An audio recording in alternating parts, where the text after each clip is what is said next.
बिस्मिल्लाहिर्रहमानिर्रहीम, अस्सलाम वालेकुम। अच्छा, आज मैं बना रही हूँ वर्की पराठा। और पराठे को सिंपल आटा गूंदना, नमक डाल के, कुछ भी नहीं डालना।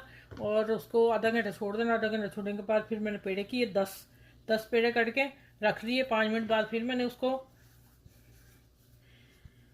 फिर रोटी बेली। रोटी बेल के ऊपर देखें, ये रोटी बेली सिंपल, ऊपर ऑयल हल्का सा लगाया और इसको इस तरह फोल्ड किया।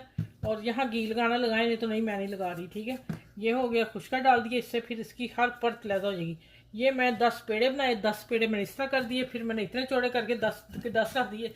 अब ये बेलती हूँ और बेलना मेरा ना दूसरा आ गया मेरे हाथ। ये देखें, मैंने कहा 10 पराठे बनाए हैं। 15 दिन मेरे गुजर जाएंगे और आगे सर्दियाँ आ जाएंगी। फिर हमें कोई ज़रूरत नहीं है कि हम इसको ना रोज़ आटा गूंदें और रोज़ करें। ये देखिए, अब मैं 10 पेड़े लाती हूँ आप लोगों के सामने। माशाल्लाह अल्हम्दुलिल्लाह, ये देखें, ये आएगी अब इसके ऊपर। ये 9 हो गए हैं। ठीक है, ये मैंने वैसे एक्स्ट्रा रखा है और ये अब आ गया इसके ऊपर। अब मैं फ्रीज़ करने लगी हूँ। इसके ऊपर आपने इस तरह पेपर काट के अपने रख लेने हैं और इस तरह लगाते जाना है। ऊपर प्रेस कर दें, किनारे वगैरह सब सही हो जाएंगे। और इस तरह कर दें। ये देखें चकोर पराठे।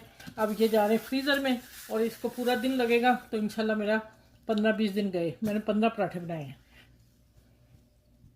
अल्लाह हाफिज़।